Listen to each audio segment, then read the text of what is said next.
Well, just go, Stevie. You gonna sing or what?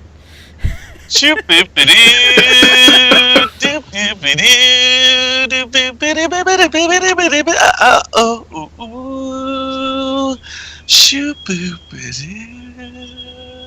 Lord.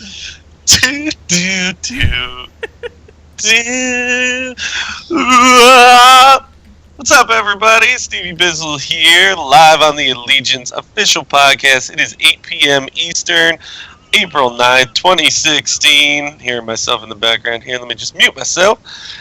I am here with my fellow guest host, the lovely, luscious, and hairy Icicle. Why am I always hairy? Why? Why do I always have to be hairy? This is ridiculous. We could pour jelly all over you if you want. No. Yeah, nice grape jelly. Yeah, peanut butter on it. Boom. And of course, the huggable, lovable, tickleable General I love it. What's up, everybody? I don't know. So, guys, we have a nice agenda for you tonight. Jam-packed. We have a special guest. Obviously, you see on the screen, Evil Aura. We also have a brand new looking podcast here, so feel free to give us the feedback on what you guys think of the new layout. We're going to be talking about a bunch of things today. First, we're going to kind of go over all the new features. I'll have Kole discuss those since she's more familiar with all the features than probably I am. But we'll go over those. Not only that, but we have a lot more details on the Destiny update that was unleashed. That will be unleashed on the 12th here. So we got a lot more feedback on that. I'm sure all of us have a lot of opinions on it. I sure as hell do. So we'll discuss that. Then we will bring in Evil Aura. He is our guest host for tonight. Really good guy, has a lot of personality. We might have to shut him up sometimes because he likes to talk. That didn't come from me, that came from him. Just an FYI. We're not making fun of the special guest. But it should be a great podcast. So we got a lot to do, got a lot to go through. Of course, we have our weekly podcast contest every week. We sit there and give away something, such as money, because it's typically the same thing, and it will be the same thing again. So we will give away that tonight, and go through a couple other things as well. So, how was everybody's weekend/week so far? Before we get into the details, Kole, how was your week? Wow, Kole. Really? Cool. Well, that says a lot. Good. That's great. God. I swear. New mic. Sorry. Didn't realize I didn't hit the mute button. But, so, busy week. I've been working on the podcast. As you can see, it's all nice and pretty. Had work. I've been trying to hear back about this new job. So, yeah, it's been one of those weeks where it's just like, I need a weekend, but I actually work this weekend, so I don't have a weekend. But otherwise, it's been great. Nice. Nice. Todd, what about you? What have you been doing? I heard that you were in a special banana hammock contest down in San Francisco, right? Oh, it was actually in San Diego, but yeah. No, man, I've been pretty busy, man. It's been a busy week, but I've been good. Banana hammock contest. Yeah. I heard you did a full split and everything. I did, man. It was This is so cool. It's not. We haven't even got to the full content. No, we're not doing this. The full split, Kole. Just imagine the full split. Oh, full split. No. Peanut butter and jelly all over the just entire stage. Oh, yeah. Slipping and sliding in his hammock. oh my God, is this peanut butter and jelly? Oh my God. Oh, it was very luscious, man. It was very luscious. It was very luscious. Oh my God. Please make it stop. So Kole, so as everybody can see here, we have a new layout. So Kole, why don't you go over just what the people are looking at now? They're typically used to watching us goofing around in the tower or kicking balls, soccer balls, not actual balls, or like random blueberries coming up and being like, "Hey, what's going on? What are you guys doing?" No more of that. So what are we looking at here now? So we no longer have dancing blueberries, obviously, because we're now staying in the tower. We actually fully upgraded to new equipment, so most of us have professional mics going on, so that might be why we sound louder, which is fine, because there's totally a volume button. You guys can do that. I'm pretty sure you have, like, mice and stuff and fingers, whatever. But from now going forward, we're actually going to have everything we're talking about up on the screen. If we have a guest, we're going to have all the linkage, everything in order to go to his Twitch, Twitter, or her, whoever we have. But we basically want to be more interactive as well. So as we go through the podcast, stuff is going to be added to the screen. So it's not going to be like this giant blue void as it is right now. So for instance, as we go along, like, because Stevie already ruined what we're going to talk about, there we go. We now have talking points coming up on the screen. Hopefully soon. I see it. But yeah, I mean, it's gonna be great. I love it. It's I pretty. ruined it. I didn't ruin anything. I gave an overview. He was setting it up, really. Yeah. More than anything. It. So I put it up on the screen. So there it is. It's all pretty. So expect stuff to pop up as we talk about it. By the way, this is the first of the brand new look. So there might be some glitches on the way, just an FYI, such as Kole being really delayed on the bullet points already. I clicked it. Yeah. No, but in all seriousness, Kole, don't we have a lot more that this isn't just the final product either? This is kind of the start of it, right? We have a lot more to offer. I know a lot of you guys have issues with the ad playing when we first start up, and I know it can be annoying because you're missing the first part of the conversation. What's to come is a countdown timer, so I'm going to have at least 15-minute counter down to when we actually start. That way the ads can play, y'all can get logged in, tweet it out, post it, whatever. But that is one of the things to come. We're also looking at, or I am looking at doing a intro video, so it's going to be all these fun bells and whistles.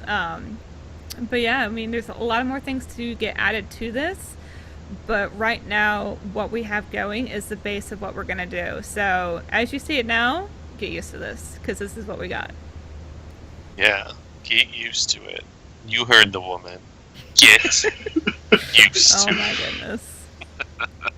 Zah, what do you think of the new look, man? I love it. It's absolutely incredible, and Kole, you've done a fantastic job so far. So, looks really good. Looks great. And kudos to Big Fry for being kind of the trainer of the different type of software that we're using to Kole. I know Kole, really has given some shout outs to Big Fry herself, but I know I talked to Big Fry ahead of time to get in contact with Kole, and it sounds like he's been a really huge part in getting this ramped up, and he's been very open to helping you out as well, right, Kole? Oh yeah, I mean, every time I threw Fry a question, he was there, he answered it. Like the other day, I asked him how to get the Twitch chat set up to where we could actually see it on screen even when we go to upload it to YouTube, because it's going to record it. He just threw me the name, and it had all the YouTube links and everything to set it up. I mean, it's been fantastic. And the initial conversation with him just blew my mind away. Like, within 20 minutes, I had the program going and all the sources. He's just amazing. So, huge shout out to Big Fry. I'm even wearing his hoodie today in respect. Nice. Yeah. Nice. Yeah. And he'll probably be a future guest host again, coming soon on the new Yay. looking podcast. So we'll probably have him fairly soon. I'm thinking about having Big Fry, if he's open to it, around the time where E3 comes out, because Big Fry is very opinionated, Yes. and he would be an awesome host for the countdown to E3. So I think he'd be a nice host for that. By the way, he did buy The Division. He caved. Just letting you know. Oh, He bought it? Yeah, He bought The guy who said he would never. I hope he does come back to the podcast. Oh yeah. Oh, we're gonna have to just absolutely wreck him.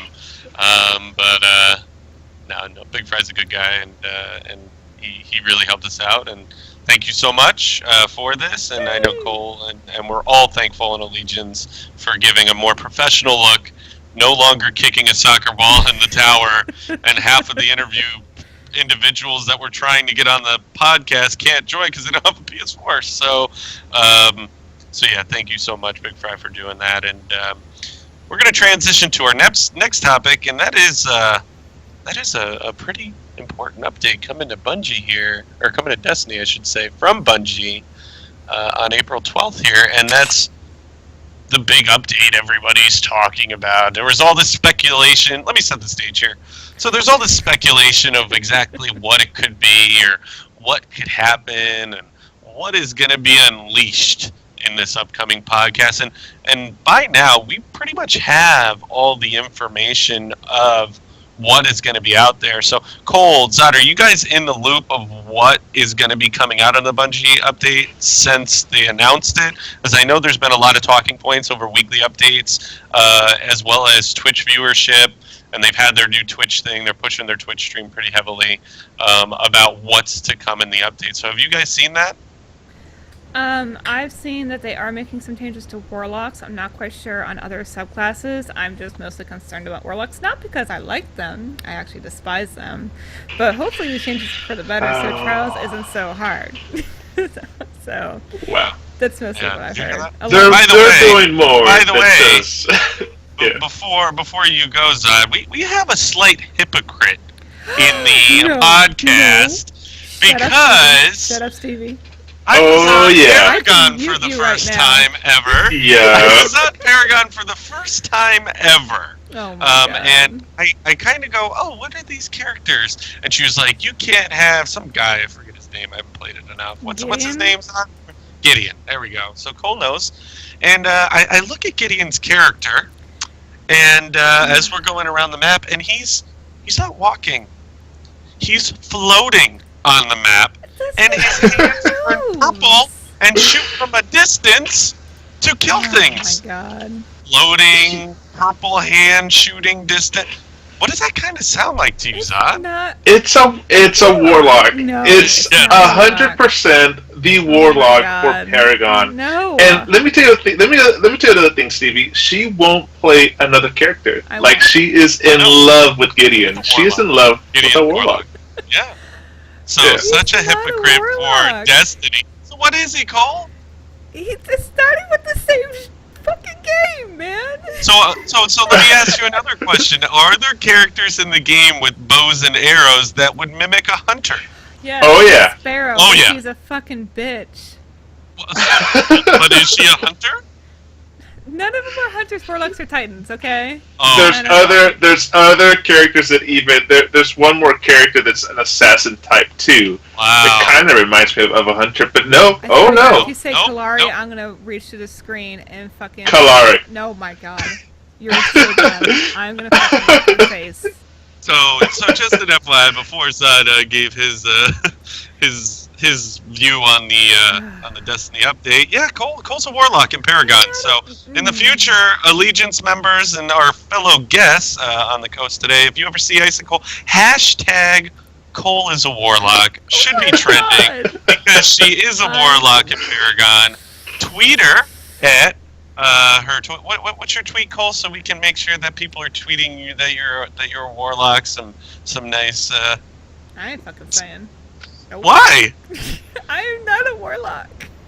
Oh my goodness. Her Twitter is just tweet at Icicle, hashtag Kole is a Warlock. I'm not a warlock. You guys suck, by the way. I could totally mute you right now and no one would know the difference.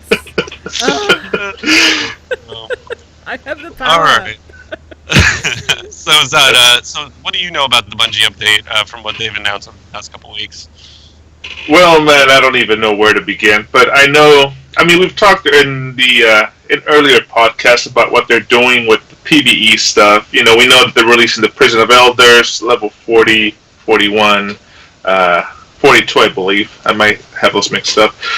We know that there's a new strike coming, but the big one for me was the PvP. You know, this big PvP announcement, and it was big just because, we all know Bungie in the past, what they've done with any updates in relationship to PvP. And they decided that this was going to be the update that they target the Warlocks. So that's the big one for me. Obviously, the gun updates, and I'll let you get into that because I'm more than 100% sure that you have some strong feelings about that. But in terms of the Warlock, they're definitely nerfing the Stormcallers. They are nerfing the Sunsingers a tad bit. I don't think it's that bad, but definitely the Stormcallers got hit, and also they are buffing the Voidwalker, which is actually a good thing because I kind of feel like the Voidwalker kind of got lost in year 2. So that's the Warlock part of it.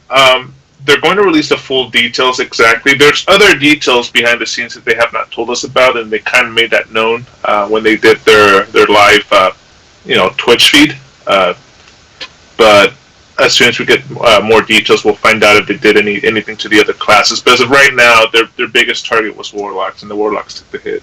So yes, they did. And you know what? Honestly, rightfully so. I mean, you know as well as I do. So I'd have nothing against Warlocks. You know, I'm not a hypocrite like Kole, where she hates Warlocks and she falls in love with them in a different game. God. But honestly, over the past few weeks, the whole Sunslinger class of Warlocks has made me want to jump off a cliff. The firebolt grenades, the fire shield, the punch from like distance. I think I got punched from like almost, I don't know, pulse rifle distance or shotgun distance. I was like, you're not even close to me. Like, it's been insane, and you can just see people taking advantage of really 2 classes, mainly in Trials and Crucible, and that's the Night Stalker for hunters, and the Warlock class, which is Sunslinger. So I think that class needs to be nerfed, but there is one major issue I have, which we'll discuss in a little bit.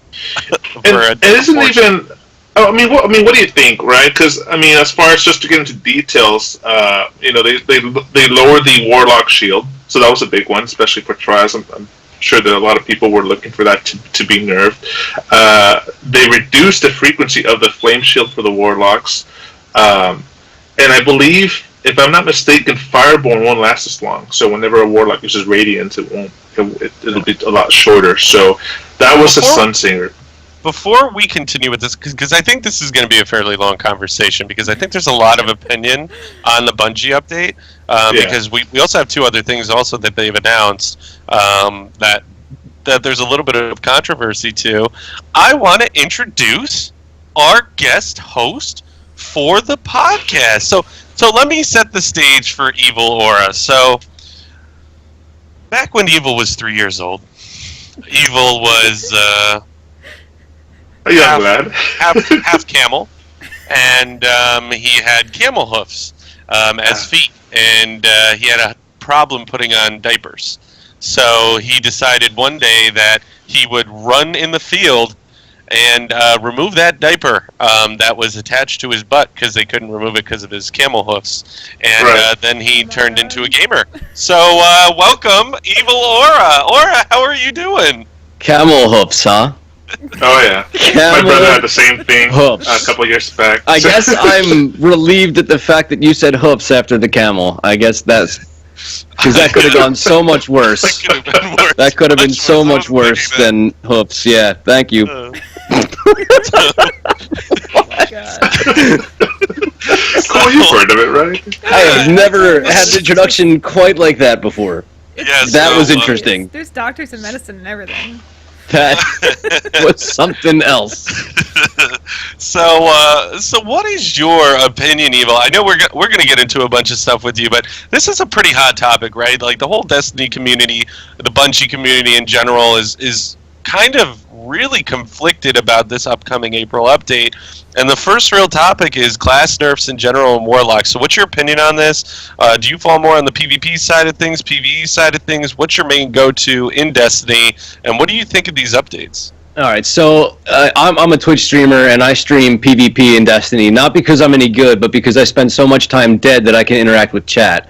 And I find it important to be interactive when you're streaming. So my thing, and everyone who watches will attest to this, I don't like damage over time. I hate damage over time. I don't use anything that's damage over time. I want my grenade to hit you. I want my bullets to hit you, and that be the end of it. So, nerfing the Sunsinger Warlock, I'm on both sides of it. I appreciate what they're trying to do, but at the same time, if you think about supers, they're meant to cause mass damage over the course of whatever your time period is. So they can't run around and do one move and kill a bunch of people. Sunsinger Warlock has to pull a few moves at a time to get kills. So I'm here and there. I understand why they did it. I understand why some people are upset about it. I don't use Sunsinger Warlock at all. I use Voidwalker. So that's not really going to affect me much unless I'm doing PvE content, which who cares? Who cares how it affects PvE content? It's not going to matter at all. But there are people who argue though, because I use both. I used to in year 1 I was all about the Voidwalker, and in year 2 I kind of shifted over a little bit to the Sunsinger. But there are people who would argue, man, that the whole class of the Sunsinger, their whole basis of the entire class depends on damage over time, which is what Bungie is now trying to they're trying to address. So I think that's where a lot of the conflicts are coming in. And there's even people who argue that they didn't do enough. So what is your thought process on that in terms of, do you think Bungie did just enough to sort of nerf the class but still make it competitive enough and sort of stay true to the class? Or do you think that what's your take on that? Are you asking me? Yeah.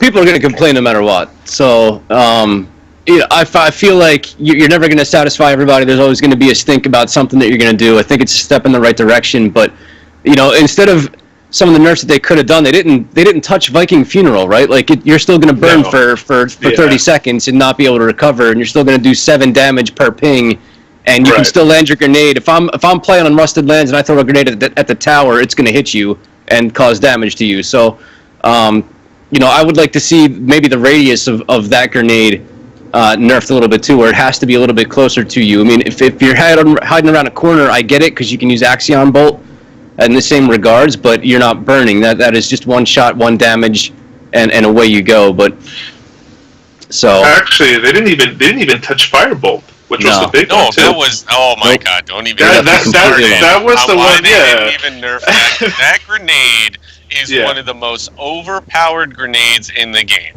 I mean, it is absolutely the 2 most overpowered grenades in the game is the lightning grenade from the Titan Striker and that Firebolt grenade. And for those, I don't even know if they're touching the lightning grenade from the Titan Striker, but for Firebolt to not even be touched after they're making some changes in the Warlock class, especially the Sunslinger cat, that this makes no sense to me. And it's not even the burn that affects me. It's the diameter of it. Like, it's too large. Like, when you throw a grenade, and I'm not even close to it, but it's going to burn me to half and then have a 7-second timer on it to burn me afterwards. In Trials, that takes you completely out of the game for like 7 seconds. That's insane. That's a lot of time in Trials. It just, when I saw that they weren't touching Firebolt grenades, it didn't make any sense to me.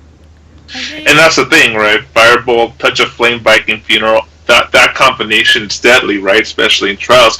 And like I said, I think what they did was they touched on the Radiance, but they didn't really touch on anything else. And the explanation they gave was like, hey, we know you guys have been asking for it. B, we didn't touch it, and C, the reason why we didn't touch it is because we don't know how to if we touch it, we don't know how to balance the character. Because their explanation was, if we were to nerf that, then we would have to pretty much redo the entire Warlock class. Because again, well, not the class, but the Sunsinger class. Because the whole Sunsinger class kind of depends on their grenades, damage over time, their shield. So pretty much, I can see why you would, when I first read that, because I know that was one of your things, Stevie, even before the nerf came out. I know you said that the Warlock would take a hit, and when I saw that they weren't going to touch it, and the explanation they gave it was just like, wow. Well, I mean, at least they know that it needs to be nerfed. The question is, and the thing, the explanation they're giving us is they don't know how to do it. That's pretty much what they're saying. I would rather they don't know how to do it again than these freaking Warlocks. It's that bad. I love the Warlocks, but even I gotta admit, like, they needed to take a hit, and I don't know. I mean, they took a hit to the Radiance and their shield, but it's still Firebolt. Yeah. Well, you run into 3 Sunsingers on a team in Trials, and it's like, well, 2 grenades in the same vicinity, and I'm dead. So anything that can try and help combat that and give you a fighting chance, and I don't want to say that there's no skill involved in it, because there is, but I would argue that it takes more skill with a trip mine than it does with an arc bolt grenade or a fire bolt grenade or whatever you want to call it. And I just remember like losing to teams in Trials because they were three Sun-Singing Warlocks, not because they were better players. They outplayed us. They out-strategized us or whatever. Like, they just strictly relied on the subclass itself to get the win. And kudos to those teams, but I feel like if they went and switched characters and did 3 Hunters or 3 Titans, they weren't going to stand nearly as much of a chance. Yeah. Well, what are your thoughts on this? Honestly, I used to play Trials a lot, especially with people like Pubin and Sneakerhead that we had on the past podcasts. But just going in there now, when I see a Sunsinger Warlock resin, it's just like, I just sigh, because I know they're going to use the firebolt grenades. I know I'm going to have to keep my distance. And if I see one coming at me, all I can do is run, because that's the only thing you can do. So, I mean, there's no real way to combat it, because it's the area effect. But just to have, not to nerf the one thing that most people have a problem with about Warlocks, because, self-ratings is fine. That is a super. I mean, okay, whatever. You're a freaking fiery god for 30 seconds, whatever. Just nerf the freaking grenades, because it's just ridiculous just to have one. But if you took that away, though, and this is where, again, because I am conflicted about this too. If you were to take that away, then what are you left with? Well, no, I don't say take it away, but like let. Well, not take it away, but like not. But it's hard for me to believe. It's hard for me to believe that they're saying in their update, oh, well, the firebolt grenade is essential to making sure that people still essentially use radiance. Like, what? Really? Not. Like, that's not only the thing. I don't understand. I don't think I necessarily have an issue with. If they came out with a reason exactly why, if they said, hey, we believe we're affecting the integrity of people using this class by nerfing the firebolt grenade, I think people would be more of like, okay, well, this is what they personally think. But they're saying they don't know how to do it. I mean, yeah, that's what got a lot of people. Yeah, and that's the thing, right? Like, that was their, and this isn't something they wrote on notes. They went on the stream and said, like, yeah, we don't know how to fix it. Like, I don't think they've ever done that before. I mean, they've addressed problems before, but to go on the stream and say, like, yeah, we didn't touch it because we don't know how to fix it, and not only do we not know how to fix it, if we do fix it, we'd have to redo the entire Sunsinger class. So, I don't know if I ever see it being fixed, to be quite honest with you guys. Yeah, yeah. To put it all together, I don't think Bungie has their shit together at all, to be honest, because with the update coming out on April 12th, a free update where they adjusted PoE for us to go back in there. I mean, okay, that's great, but there's like clans like us, we have to have the bigger raids. So I would rather have like a mini raid like Crota rather than revamp PoE, which is a POS. It's just terrible. It was not fun at all. And then the reason I actually don't think Bungie has their shit together, because they actually tweeted out a picture of a live Twitch stream they were doing. One person wasn't even paying attention when the camera was on them. The other one was yawning like he was going to fall asleep. And then the last guy was actually sitting up. Like, 2 of them weren't even paying attention. It's like, Bungie does not have their shit together right now. I don't know. I don't know if they... I would say that their focus is mainly on the fall expansion that we're going to get and Destiny 2. Well, because the team, it's no secret that their entire team just is working on the future project. And this is, don't get me wrong, and if we're shifting to PoE stuff, I mean PvE stuff. I love what they're bringing to the update. Is it what we expected? No, but we'll see. We'll see how it all turns out. I'm actually excited. Here's the problem, though, as you read through it, and we could go over all the things they're bringing. Honestly, this April update's pretty big, right? If you read through it. At the end of the day, for an update, Kole, it is pretty big. Yeah.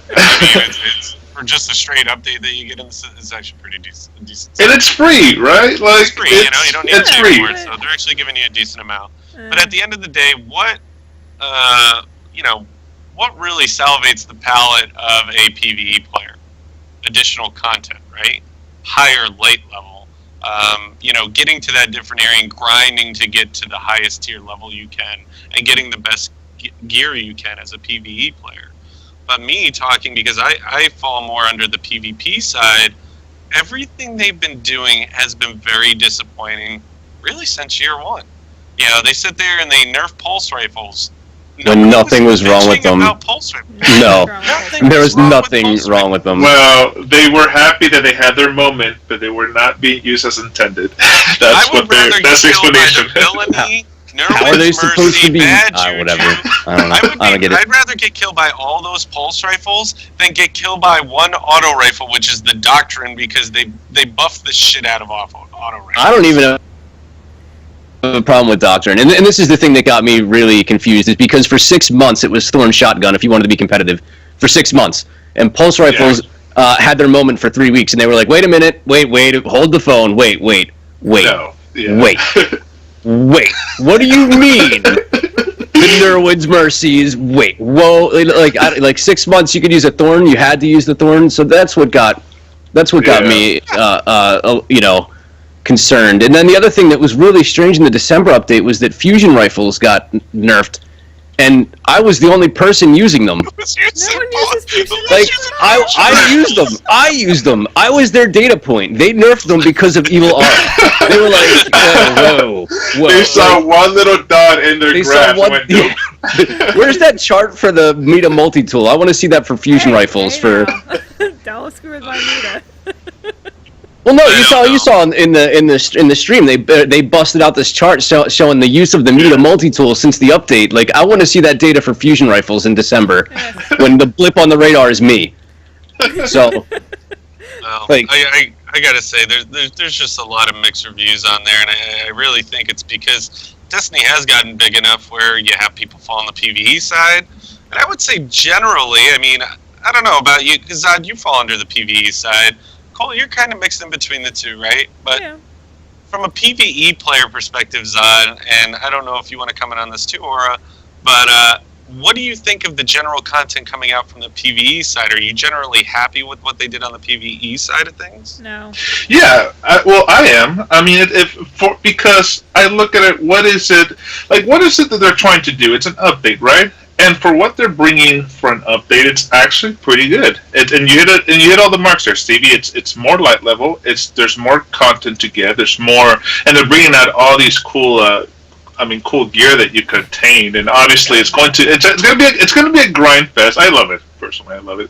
So from a PvE standpoint, where there's absolutely nothing to do right now in PvE, if you've done everything, then yeah, you're going to be happy. Now, PvP, if you're a constant PvP player, there's always something to do, right? There's always PvP matches and whatnot. I could see why this could be very disappointing to you, So, but PvE-wise, I'm generally happy with what they're going to be bringing us for an update. No. And again, the key word is for an update. Okay, they didn't promise us new stuff. It's, it's just an update. It's a real update. Bring back Sparrow Racing, because I know that's popular. I personally didn't like it because I could never get higher than frickin' 4th place, but I'm not a very good driver anyways. But bring back Sparrow Racing as a thing, like Iron Banner. Bring back Crimson Doubles as a playlist option that pops up, because I love that. That was great.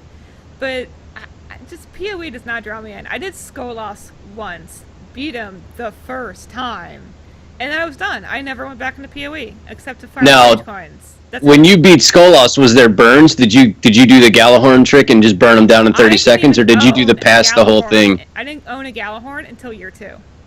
Okay. So we did it that way. So it's like, it's free. There's the argument that it's free. They're bringing back, and I feel like nobody's talking about this, is the fact they're bringing back that the Winter's Run strike, which I'm actually looking forward to, because I'm so sick of playing the strikes that they released, and I've been on the Xbox for until basically today. So I got sick and tired of playing strikes, and I'm looking forward to a new strike, a new boss, a new drop in that nature. I actually enjoyed the Prison of Elders. I thought it was a challenge. compared to Crota. I thought it was actually one of the harder PvE contents, end-game contents, since the Vault of Glass. I think Vault of Glass was the hardest. Even at light level 30, it was still challenging. Whereas now at the Taken King, you can be 310 and you can easily handle your business. And the Prison of Elders was still challenging even at the max light level.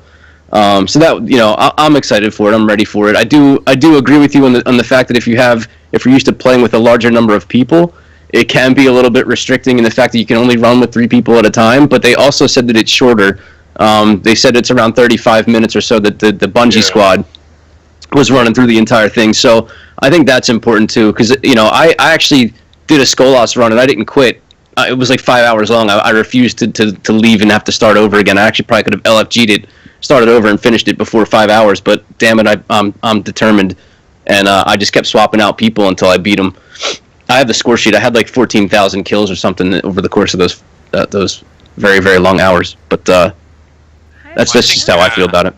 At the end of the day, this is something we can talk about for probably 4 hours, because there's a lot happening to trials too. I just think there's such a split in these updates. At the end of the day, it's PvE content. From what I've heard from the majority of individuals, they're fairly happy with the PvE content coming out. But once again, us PvP players, we feel like we're getting screwed over, and we'll see how everything plays out. And we'll probably have this conversation continue at a later date. But let's move on here. As we. Yeah, to our actual guest. That's why I wanted to bring you into that conversation, because it's an opinionated conversation, man. We have this coming out Tuesday, and I know everybody has an opinion on it. And yeah, that went a little bit longer than I thought. But before we do so, before we get really deep into Aura, like. Deep into the camel hoofs, or whatever. Dissect the camel hoof. Peanut butter. It's time for the Allegiance official podcast. Oh my god. Giveaway. This week. No. So so the question is, how deep are we gonna get into? Oh no, that's not the question. So. Oh God. What? Wow. Oh God. So this week's question revolves around a couple weeks ago we had one of our most popular podcasts ever by the Chubby Bunny Challenge. That was funny. Never again. Never again. Oh, it'll probably be coming in the future, Cole. It was our popular podcast. Yes. Oh God. Yes, she did. Yes, confirmed. So, the weekly podcast contest question is: which guest host on our podcast was the one who basically came up with the whole Chubby Bunny Challenge idea and gave us that idea to do it? So, the first person to give us the answer, who was the guest host to give us that idea, will win $20 gift card to the PSN store, and you can buy whatever you want in there. So, with that being said, Mr. Aura, let's get deep into you, man. I want to get really deep. Let's before, how I'm deep ready. Can we get? Put me in, coach. I'm ready. All right. How deep can we get? How deep do you want Zod to go? You can get pretty deep. I'm a big boy. Oh, well. Good. Then we're going to go very deep, man. Since we're talking about it, yeah, no problem. Yeah, let's go. This is what we're going to do for the next 10 minutes. We're just going to discuss how deep we get into without even... No. So we typically ask this first question, and I'll start it off. And what really got you into gaming, man? What was kind of the first console you had? And what was kind of the first game that really hooked you into the whole gaming? I had an Atari. I don't remember the numbers that were on it, but I had an Atari. I remember playing all of those really, really, really good Atari games. I think one of them was called Cowboy. I feel like Pitfall and Frogger might have been ones that were on the Atari. And then, you graduate from the Atari to the Nintendo, and then from the Nintendo to the Super Nintendo. And I've owned quite a bit. I've never had a Sega. I never had a Dreamcast or an N64.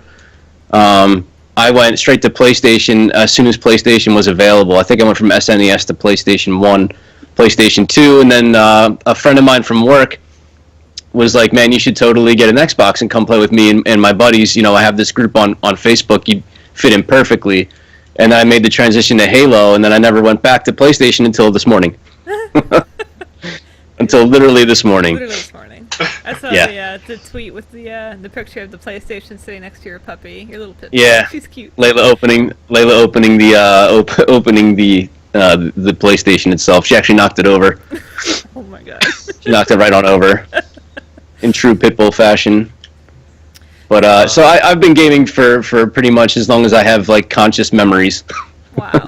Nice. Yeah. Have you ever, just a quick question, just I'm curious, and this has nothing to do with just the timeline of Evil Aura, but have you ever played Shower with My Dad? No, I can't. Wait, are you talking about the video game, or are you talking about like your dad's going to teach you how to paint? No, It was the video game. Yeah. Can I explain you what showering with your dad is? Please don't.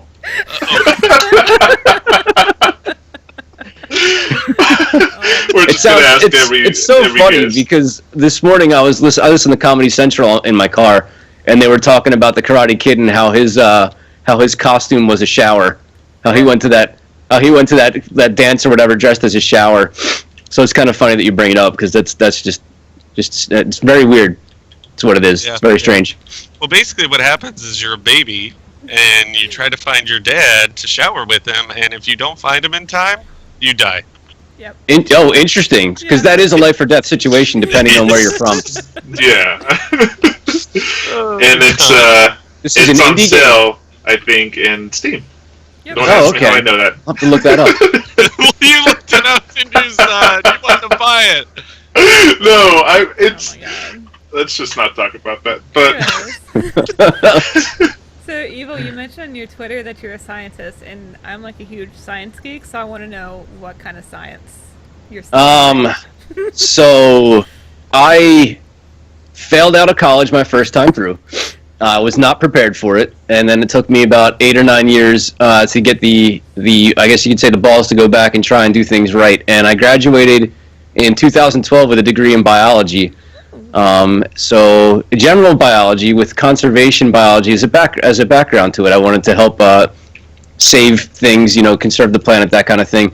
And what ended up happening was I got so frustrated I don't know if you guys have tried to find a job out of college, but it's very difficult. It's not like it used to be where they send you a message saying, oh, you didn't meet our criteria. Oh, thank you, but we found somebody else. Like, they just ignore you if you don't get the job. So I'm not even kidding, I got really drunk one night and got fed up with it, and I just started hitting the send button to everybody. I just sent my application everywhere. Wow. And the next day I got an email saying, hey, we'd like to interview you, and I thought it was a sick joke. But I am, in short, I'm a biochemist. I went to school for regular biology, and then they were like, well, if you can get a degree in biology, we can teach you how to be a biochemist. So I went and I learned how to be a biochemist. And the best example I can have, and I can tell you about what I used to do, is I would make pregnancy tests that didn't test for babies and didn't use pee. It's called a lateral flow. It's called a lateral flow device, and you would use water to test for toxins, pesticides, herbicides, proteins that shouldn't be in water, anything that shouldn't be there. I would design a test kit to test for. And basically, you would take antibody and you would stick it on microscopic gold particles, 10 to the minus 9 gold particles. So, okay. That is really cool. Yeah, it's pretty neat having a bottle of gold. It's actually liquid. When it's gold is that tiny, it's actually liquid. Are you able to test the chemical reaction to the inside of a human's mouth if there's too many marshmallows in it? If you give me enough time, yes.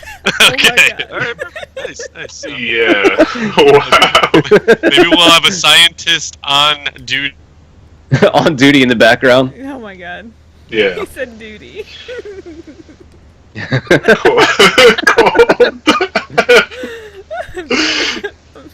Anyways, moving on. Anybody? No, I don't know how we come back from There that. wasn't a question. It was just a general statement. So We're just going to leave you there in your with that awkward statement. So, what are you playing now, man? What are you working on? I'm Destiny. I'm Destiny only. I have other games. Nothing else has really captured my interest, or no directories and no communities have found a way to pull me away from the game. The Destiny community is amazing. The Destiny Twitch community is even better. And until there's something else out there, it's kind of funny. The maintenance that happened, what was it, this week, the maintenance that was going on, which is actually the Prison of Elders being reloaded. I instead of streaming a different game, I just streamed video clips of Destiny. We basically just made a bunch of montages, and everybody came, everybody supported, everybody hung out. Well, and you couldn't play the game, so I'm going to get my fix in other ways. So I'm really dedicated to this game right now. I feel like it really is a well thought out game for a multitude of reasons. So I know everybody's got every game has problems, but I'm a Destiny guy. Yeah, and that's the thing too, right? Like as much problems to Destiny. Well, I'm not even gonna say that statement. Destiny has always had a very vocal community, and I think that's one of the greatest things about Destiny. Despite how vocal the community is, whether positive or negative, it's just that there's a community behind it, and I don't think we see that from a lot of games. Nowadays we see a couple games come out and then that'll be it, right? The next one in the series will come out, or the next franchise will come out, or whatnot. But Destiny, it's pretty strong. They have in my opinion, they have a very strong future. And I'm the same way, man. I do play other games still, but Destiny always pulls me back. So that it does. Nothing is better. Yeah. It always pulls me. What was the game that got you? What was the first game that ever really got you hooked? Evil? Is there a game out there that you really just sat there and you're like, oh my god, I can't stop playing this? Final Fantasy 3. In America. I think it's actually Final Fantasy 6 in Japan, I think. Final Fantasy 3 in the US on SNES. Played that game for hours, beat it with every different character, every different way you possibly could. That game was more than just, I guess, a game to me. I really, really enjoyed the story behind it, all of the things. The graphics at the time were pretty good when you called in what they called an Esper. Those graphics were pretty mind-blowing when you go back that time. And there's other stuff, too. I mean, on the regular Nintendo, it was like Super Play Action Football or something. Me and my cousin would just waste hours playing that game, sacking, Joe Montana and bringing in Steve Young. But, for me, it was Final Fantasy 3. And nothing else really hit me as hard as that game did, even now. I still think that game is the best game I've ever played. So, that was the one. Nice. Now let's get into this whole gaming for pits thing, because I know you're big Pitbull advocate, based on what we have here and the bullet points and what was on your Twitter and whatnot. So, how about you give us a rundown on this whole gaming for pits? What is it? It's a charity event, right? Just kind of give us a rundown of what it is and what you're doing with that. So, one night I was having some beverages with my friend Big J Stang, who has since changed his Twitch name, but we were just having beers and we were just getting mad for no reason, and we were just getting mad at the fact that pit bulls get such a bad rap. Everybody knows that the general stereotype of pit bulls, aggressive dogs, they'll attack you unprovoked, do this, that, the other thing, and we just decided we'd had enough and we're going to do something about it, and we figured let's do a charity event for pit bulls. And what happened was, Gaming for Pits was a charity event that took place on February 19th through the 21st. It was a weekend. I think it was actually the weekend of the open beta for the Division. And we ended up having over 30 streamers want to take part in the event, and we raised over $2,000 for Villalobos Rescue Center, which is the Pitbulls and Parolees TV show. It's the rescue from that TV show. Tia Torres is the founder, and we just raised a bunch of money and really just a testament to the community, a testament to the people in the Twitch directory. I didn't ask anybody to be a part of it. I didn't recruit anybody, because you put yourself in an awkward position where if somebody says no, you might make that relationship become awkward. So I just put it out there. Anybody who wants to join and wants to be a part of it, by all means, let me know. And before I know it, we had over 30 streamers. 2 of them were partnered. two partner streamers giving us a hand with it between tweets and raids and whatnot, and it was pretty monumental, man. It definitely made me take a step back and be like, what have we actually done here? And the first year that we did it, I didn't have more than 600 followers. I don't know if anybody who streamed had more than 50 or 60 viewers concurrent at a time, and we raised over $2,000. And actually, we raised $2,300 before GoFundMe and PayPal took their cuts of it. But we ended up around $2,150 that we donated to charity. So after that, we did our T-shirt. We did a Gaming for Pits T-shirt, which is the "Don't Bully My Breed." It's a picture of a Warlock. Kole. Yes, he's a Warlock. It's a picture because I main a Warlock. You guys can hate me for it. It's fine. I like when people get angry and get upset. It's actually what I actually enjoy it. I'm evil, remember? So we did the T-shirt, and it was it's a Warlock with a pitbull or two pitbulls in front of it saying "Don't bully my breed," and on the back of it is the list of all the streamers who took part in the event. It's a year one. It's a year one shirt. We're going to do this again. It's going to be a yearly thing. Some people have pushed me to do every 6 months, but I'm waiting to grow not only myself but the community and the other members who are involved, and maybe even find more streamers to really make this a thing. You want to think about legacies and way you can affect and have a positive impact on communities and on the world. This is my avenue for that. This is how I'm going to accomplish it. Because there's not that many. Actually, there are. There's actually a metric fuck ton of gamers who enjoy pit bulls. I found a lot of them through the charity event. A lot of them who are pit bull owners. One of my friends, one streamer that I hang out with, his name is Pittle, and his artwork is a bunch of pit bulls too. So, that's what Gaming for Pits is, and that's what Gaming for Pits is forever going to be. It's going to be a streaming event, a charity event for pits, not armpits. The dogs, the dog breed. Dog breed. That's awesome to hear, man. You've essentially you're doing something that you love to do, which is gaming, and you're doing it for a good cause as well. For pitbull. So it's right. It's pretty good, man.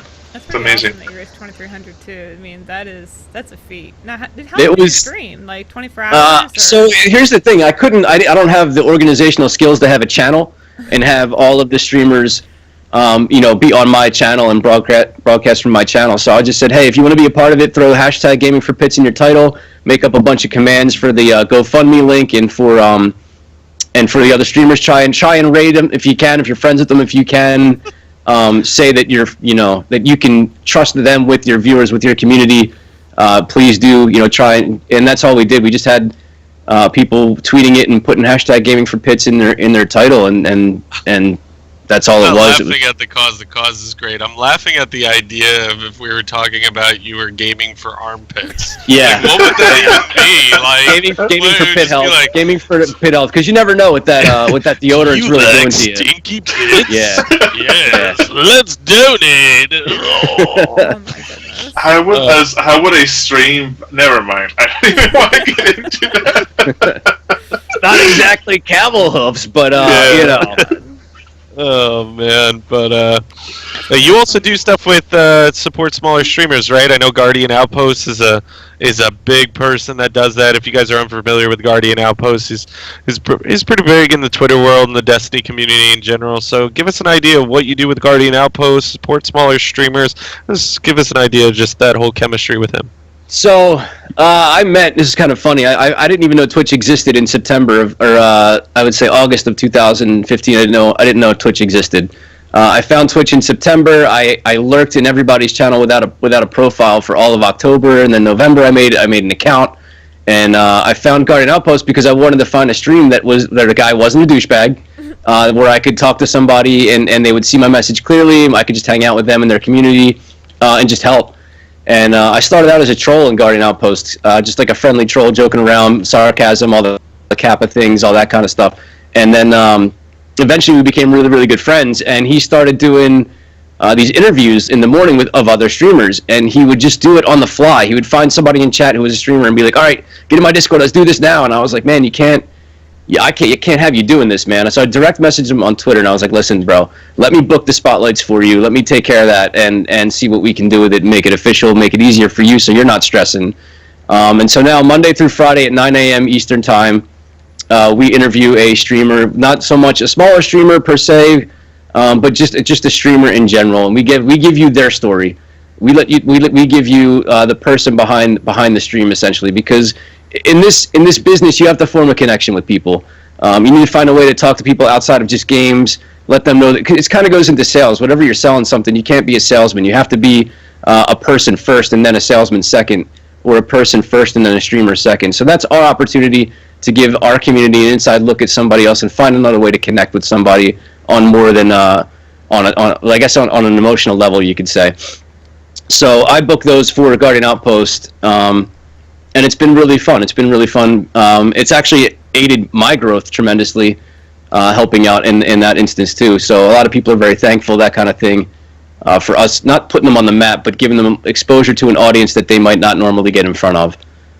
So that's the whole point. And by the way, we'd love to have you guys on. I think you guys would have a great story to tell. So we should find a way to book you guys and get to know you guys a little bit better.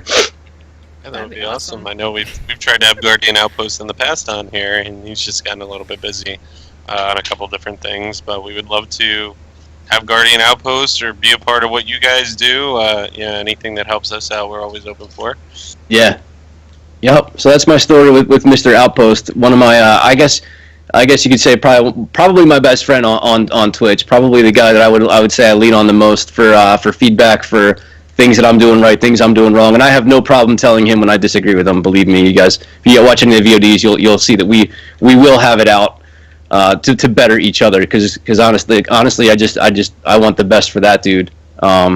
In so many ways, he does so much for other people. He by far deserves all of the love that he's getting. Awesome.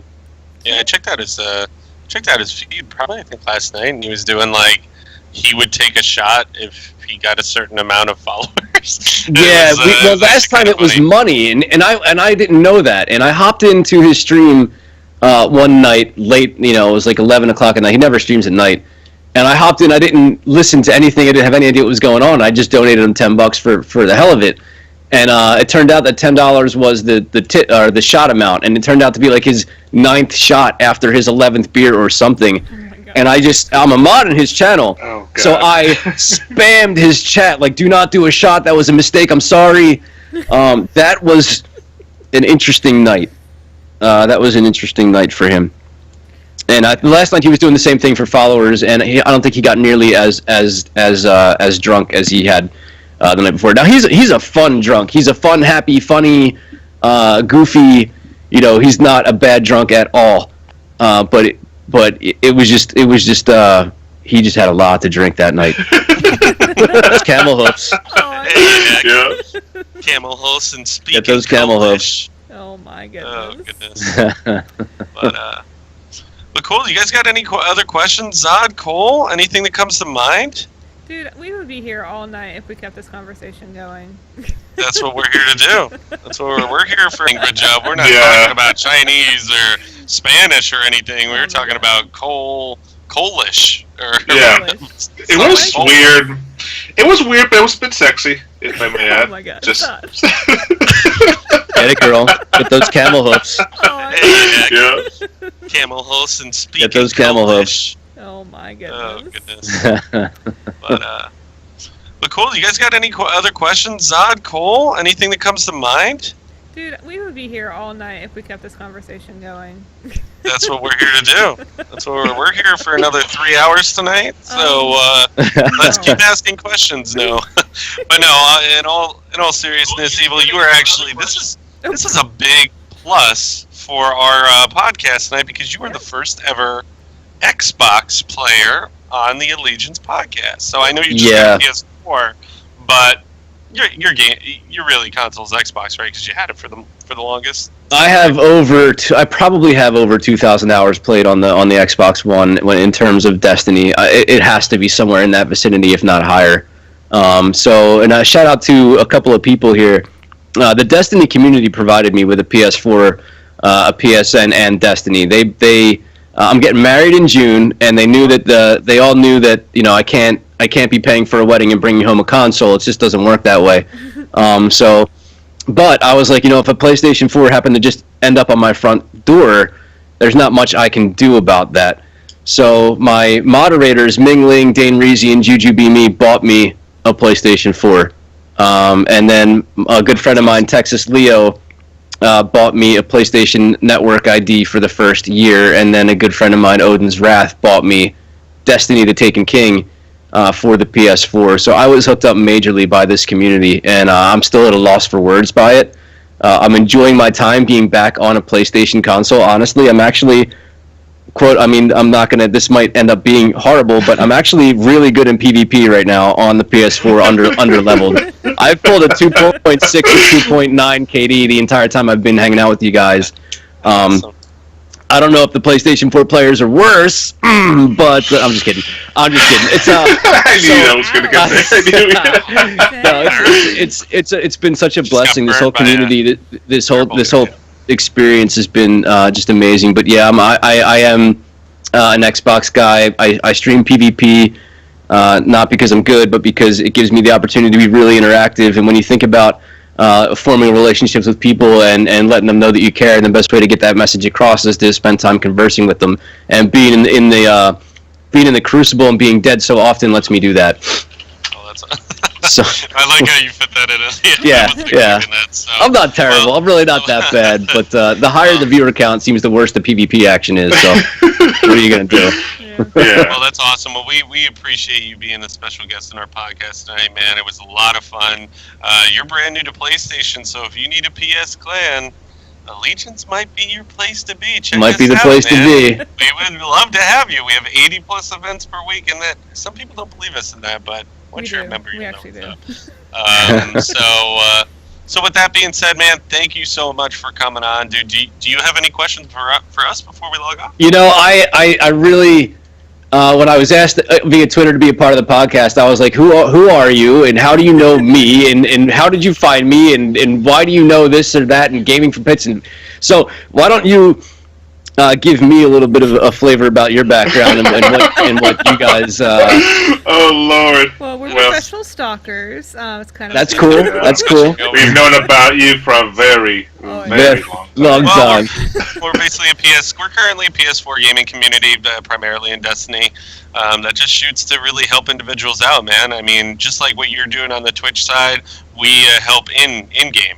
Whether it's individuals trying to get their first raid completion done, doing training runs. We really try to appease to everything in Destiny in general at the end of the day. Whether it's someone who works 60 hours a week, that's a graveyard shift in the States, they could still get on a 3 a.m. or 4 a.m. event with our Australian admins and our Australian team. We have over 1,400 members currently in our portfolio.